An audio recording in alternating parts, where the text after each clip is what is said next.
Picture for a moment a creature with piercing red eyes and a 9-foot wingspan that eats dead animals from both land and sea, including squirrels, deer, sea lions, even whales.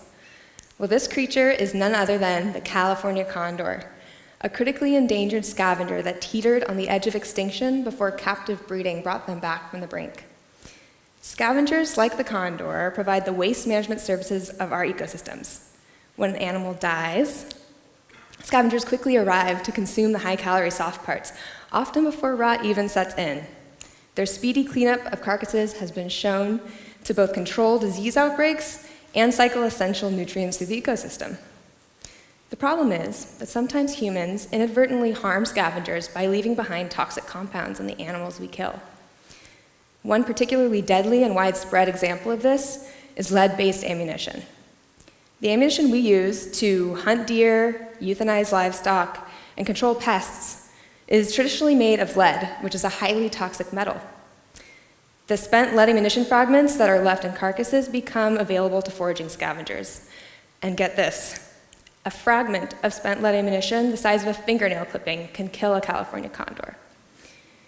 Despite efforts to reduce lead ammunition use and promote non-toxic alternatives, California condors are still lead poisoned at epidemic proportions. Research in my lab at UCSC has shown that lead poisoning deaths are the primary factor contributing or hindering the recovery of the California condor.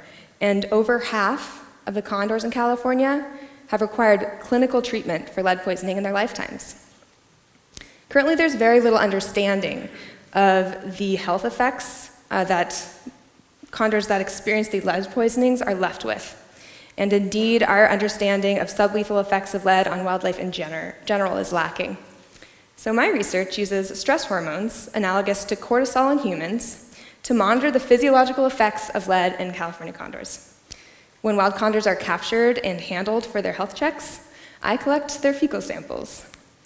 Why poop, you may ask? Well, it's a messy job collecting these samples, but luckily, the time it takes to metabolize and excrete stress hormones allows me to get a glimpse of hormone levels both before and during the stressful handling event. And this allows me to see how each condor responds. Based on what we know from mammal studies, I expect that lead-exposed condors will experience both heightened and prolonged release of stress hormones in response to handling.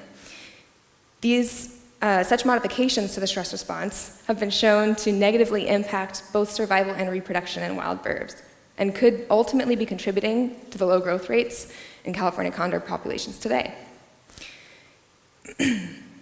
So my research will help to get a glimpse at the full picture of lead ammunition effects on wildlife.